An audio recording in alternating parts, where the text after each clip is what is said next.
সময়টা এখন তাসনিয়া ফারিনের। যেখানে পা রাখছেন সেখান থেকে সফলতা যেন তার পায়ে এসে ধরা দিচ্ছে। এর আগে ইনসাফ সিনেমায় ফারিনের অভিনয় মুগ্ধ করেছিল দর্শকদের, আর এবার নিয়ে আসলেন আরো বড় ধামাকা নিয়ে। মেগাস্টার সাকিব খানের সাথে প্রিন্স সিনেমায় অভিনয় করবেন ফারিন। মাত্র অল্প কয়েক বছরের ক্যারিয়ারে ফারিনের এই সফলতাকে লং জাম্প বললেও কম বলা হবে না। একই সাথে নিজের প্রযোজনা প্রতিষ্ঠানও চালু করেছেন তিনি। ফোর্ডিং ফিল্মস তারই প্রোডাকশন হাউস। এ মাসে মুক্তি পাবে একটি শর্ট ফিল্ম। এর আগে নায়িকা থেকে গায়িকার ভূমিকায় এসেও শ্রোতাদের মুগ্ধ করেছেন তাসনিয়া ফারিন। ইত্যাদিতে রঙে রঙে রঙিন হব শিরোনামের গানে কণ্ঠ দিয়েছিলেন তাসনিয়া ফারিন ও তাহসান। বোঝার উপায় ছিল না সেটি ছিল ফারিনের প্রথম গান। গানটি ইত্যাদিতে প্রচারের পর ইউটিউবে মুক্তি পেয়েছিল। তার গানটি যেন লুফে নিয়েছিল শ্রোতারা। অল্প সময়ের মধ্যে ছোট পর্দায় সাফল্যের সন্ধান পেয়েছিলেন এমন অভিনেত্রীদের তালিকা করলে তাসনিয়া ফারিনের নাম শুরুতে আসবে। মাত্র কয়েক বছরের অভিনয় জীবন তার। এর মধ্যে নাটক, সিনেমা এবং ওটিটি মাধ্যমে সর্বত্র নিজেকে প্রমাণ করেছেন তিনি। মেধার জোরে কাঁটাতারের প্রাচীর ভেঙে ধরা দিয়েছেন কলকাতার সিনেমায়, জিতেছেন সেখানকার ফিল্মফেয়ার পুরস্কার। গুণী এই অভিনেত্রী সম্পর্কে বিস্তারিত জেনে নেওয়া যাক। তাসনিয়া ফারিন জন্ম 1999 সালের 30 জানুয়ারি। তার বাবা মোহাম্মদ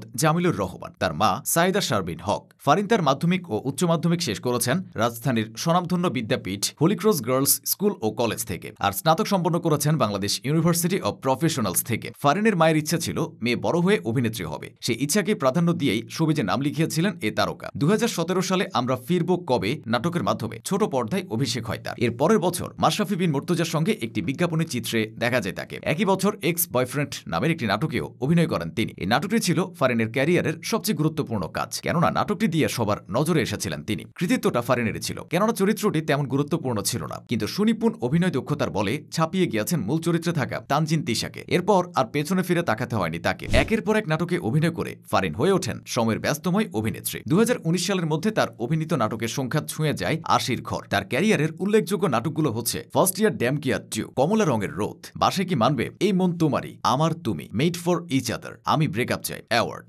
হাবিবুল ও এক ভয়ঙ্কর প্রেম ইত্যাদি। ওটিটি যাত্রায়ও ফারিন পেছনে ফেলেছেন সমসাময়িকদের। এর মাধ্যমে তার শুরুটা হয়েছিল নন্দিত নির্মাতা মোস্তফা সরোয়ার ফারুকের হাত ধরে। 2021 সালে ফারুকি নির্মিত লেডিস অ্যান্ড জেন্টলম্যান ওয়েব সিরিজে অভিনয় করেন তিনি। সাবিলা চরিত্রে তার অনবদ্য অভিনয় মুগ্ধ করে দর্শকদের। ফলস্বরূপ ফারিনও সেরা ওটিটি অভিনেত্রী হিসেবে নিজের ঝুড়িতে ভরেন একাধিক পুরস্কার। একই বছর তাকে দেখা যায় মিজানুর রহমান আরিয়ান নির্মিত নেটওয়ার্কের বাইরে ওয়েব ফিল্মে। এখানেও সেরা অভিনয় দিয়ে সকল প্রশংসা নিজের করে নেন। ওটিটিতে ফারিনের আরও একটি গুরুত্বপূর্ণ কাজ কারাগার। 2022 সালে মুক্তিপ্রাপ্ত এই ওয়েব সিরিজ বিশ্বের আনাচে কানাচে বসবাসরত বাংলাদেশিদের মাঝে ভীষণ আলোড়ন তুলেছিল। এই সিরিজে আকর্ষণের কেন্দ্রবিন্দু চঞ্চল চৌধুরী হলেও সহশিল্পী হিসেবে নিজের সেরাটা দেন ফারিন। 2023 সালে কলকাতায় মুক্তি পেয়েছিল ফারিন অভিনীত প্রথম চলচ্চিত্র আরও এক পৃথিবী। এই সিনেমার জন্য 2024 সালের শুরুতে সেরা নবাগতা অভিনেত্রীর পুরস্কার পেয়েছিলেন ফারিন। এবার গায়িকা হিসেবে বাজিমাত করলেন। সব মিলিয়ে বলা যায় ক্যারিয়ারের সবচেয়ে মসৃণ সময় পার করছেন তাসনিয়া ফারিন।